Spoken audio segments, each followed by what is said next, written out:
Thank you. Thank you.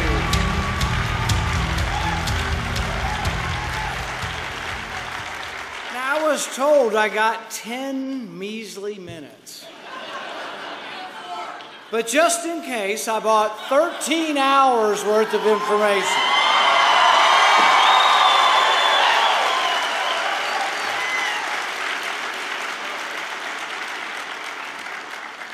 I also came with a message for the president, a message that is loud and clear, a message that doesn't mince words. Well, that's not exactly what I was thinking. However, I think he may have distilled my 13-hour speech into 3 words. The message for the president is that no one person gets to decide the law. No one person gets to decide your guilt or innocence. My question to the president was about more than just killing Americans on American soil. My question was about whether presidential power has limits.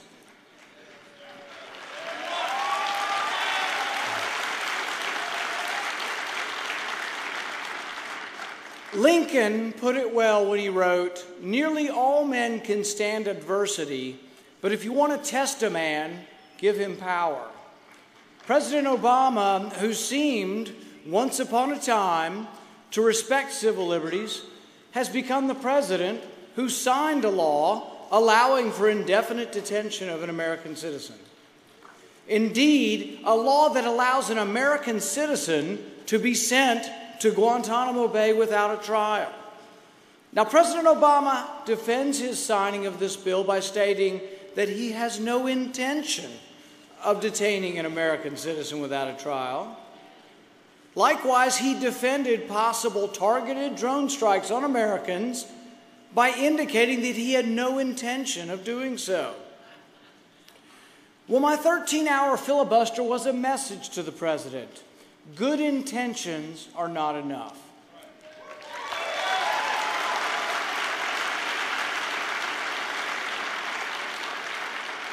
The presidential oath of office states, "I will protect, preserve, and defend the Constitution."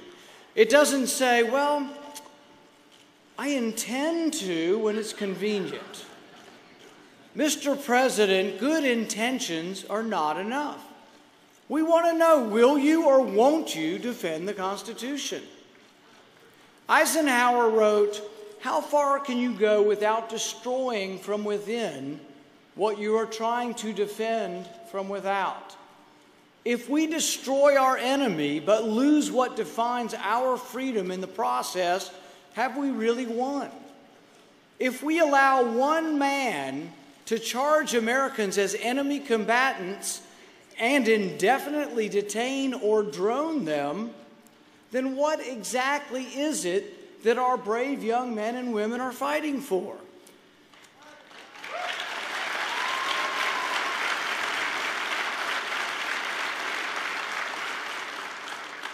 Montesquieu wrote that there can be no liberty if you combine the executive and the legislative branches. Likewise, there can be no justice if you combine the executive and the judicial branch. We separated arrest from accusation and trial and verdict for a reason. When Lewis Carroll's White Queen shouts, "Sentence first, verdict afterwards," the reader's response is supposed to be, "But that would be absurd. In our country, the police can arrest, but only your peers can convict.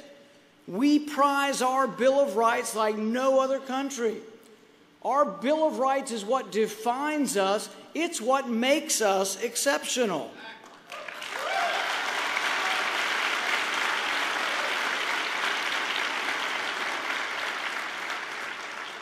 To those who would dismiss this debate as frivolous, I say, tell that to the heroic young men and women who sacrificed their limbs and lives.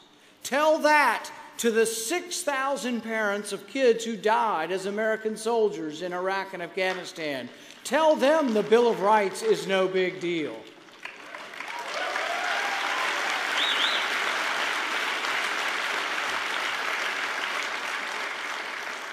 Tell it to Sergeant J.D. Williams, who's one of my neighbors. He lives in Auburn, Kentucky, a few miles from me. He sacrificed himself to save his fellow soldiers. Tell J.D., who lost both legs and an arm, tell him his sacrifice was great, but that we had to suspend the Bill of Rights he fought for. I don't think so.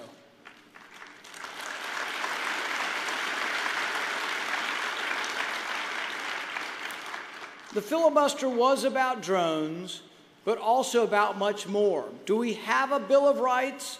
Do we have a Constitution? And will we defend it?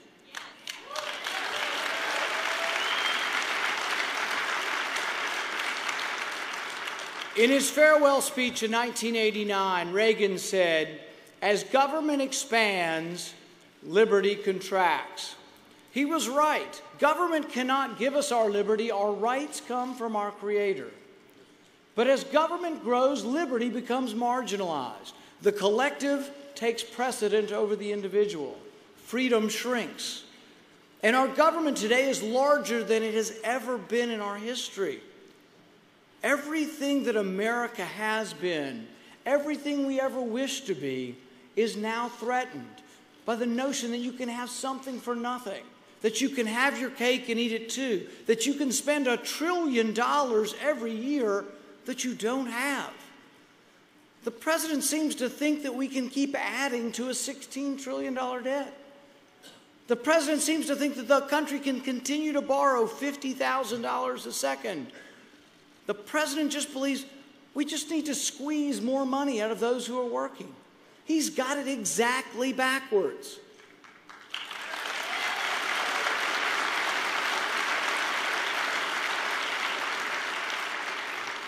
I'm here to tell you that what we need to do is keep more money in the pockets of those who earned it.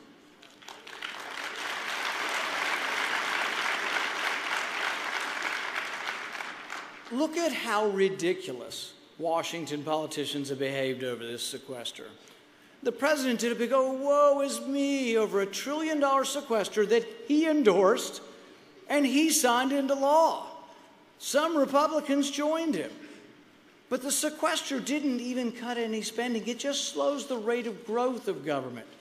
Even with the sequester, the federal government will grow over $7 trillion over the next decade. Only in Washington can a $7 trillion increase in spending be called a cut.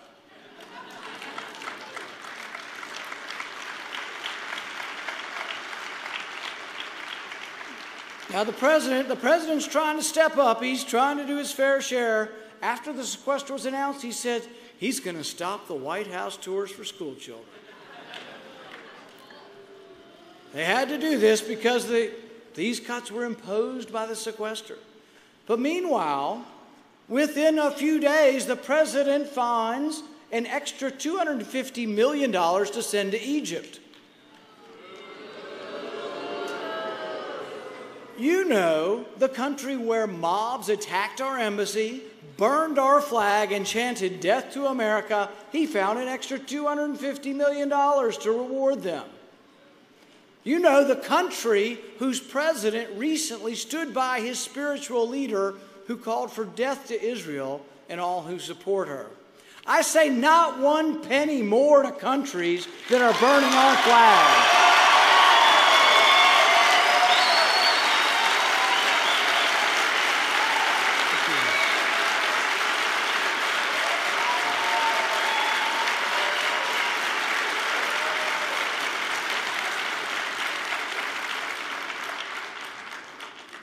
But I do want to help the president. I have a few suggestions for him. I'm sorry I couldn't have lunch with him today. Maybe he'll be able to see this later on C-SPAN. So what I asked the president, if he wants to let the school children back in the White House, what about the $3 million that we spend studying monkeys on meth? Does it really take $3 million to discover that monkeys, like humans, act crazy on meth?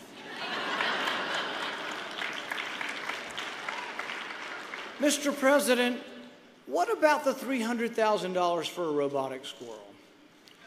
Now, they wanted to study whether a squirrel that doesn't wag its tail, whether it will be bitten by a rattlesnake. Only problem, they couldn't find a real squirrel to volunteer not to wag its tail.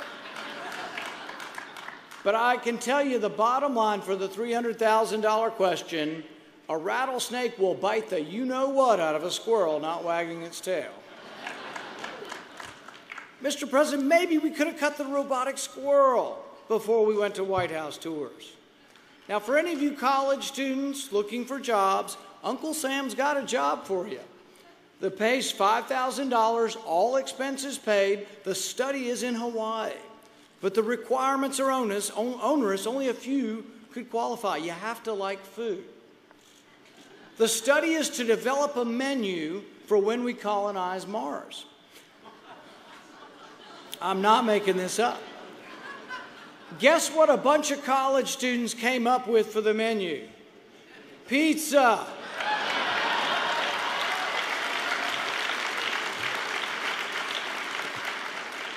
You could cut one of these programs and return to letting the school children come to the White House. This government's completely out of control. We desperately need a new course and new leadership.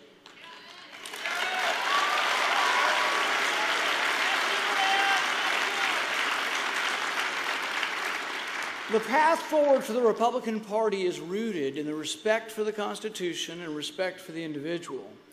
Part of that respect is allowing our Americans to freely exercise one of their most basic rights, the right to bear arms.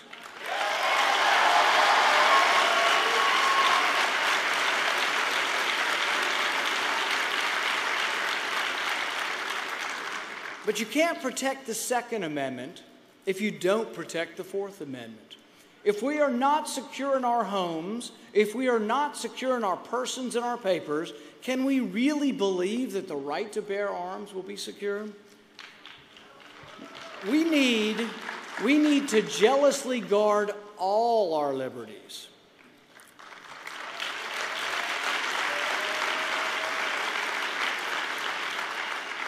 The Facebook generation can detect falseness and hypocrisy a mile away. I know, I have kids. They are the core, though, of the Leave Me Alone coalition. They doubt Social Security will be there for them. They worry about jobs and money and rent and student loans. They want leaders that won't feed them a line of crap or sell them short. They aren't afraid of individual liberty.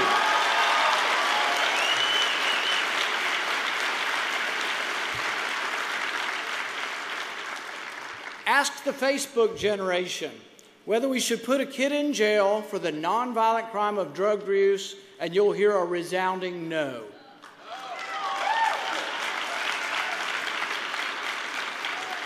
Ask the Facebook generation if they want to bail out too big to fail banks with their tax dollars, and you'll hear a hell no.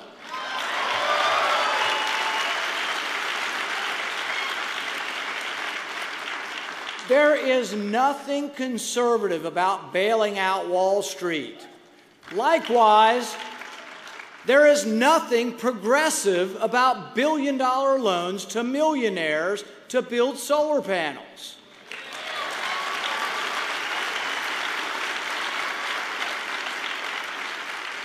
The Republican Party has to change by going forward to the classical and timeless ideas enshrined in our Constitution. When we understand that power corrupts and absolute power corrupts absolutely, then we'll become the dominant national party again. It's time for us to revive Reagan's law. For liberty to expand, government must shrink.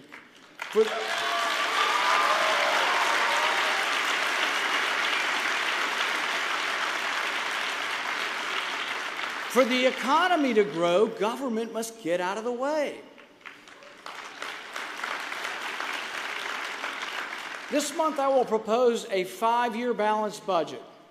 My budget eliminates the Department of Education,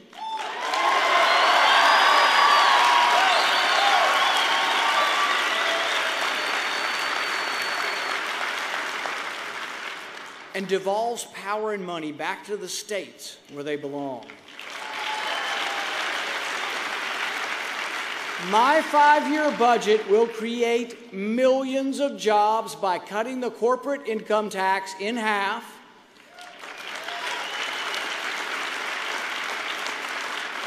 by creating a flat personal income tax of 17%,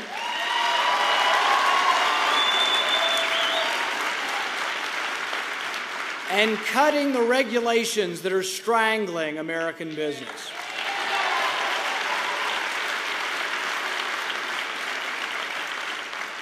The only stimulus ever proven to work is leaving more money in the hands of those who earned it. The Constitution must be our guide. For conservatives to win nationally, we must stand for something. We must stand on principle. We must stand for something so powerful and so popular that it brings together people from the left and the right and the middle. We need a Republican Party that shows up on the south side of Chicago and shouts at the top of our lungs, "We are the party of jobs and opportunity. The GOP is the ticket to the middle class."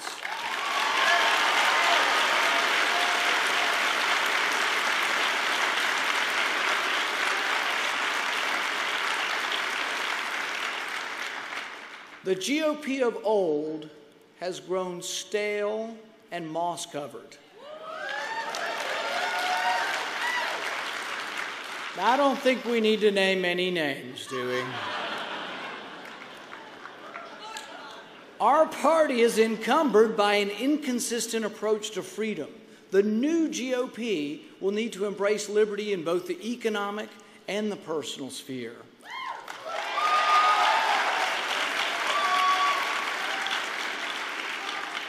If we're going to have a Republican Party that can win, liberty needs to be the backbone of the GOP. We must have a message that is broad. Our vision must be broad, and that vision must be based on freedom. There are millions of Americans, young and old, native and immigrant, black, white, and brown, who simply seek to live free, to practice their religion, free to choose where their kids go to school, free to choose their own health care, free to keep the fruits of their labor, free to live without government constantly being on their back. I will stand for them. I will stand for you.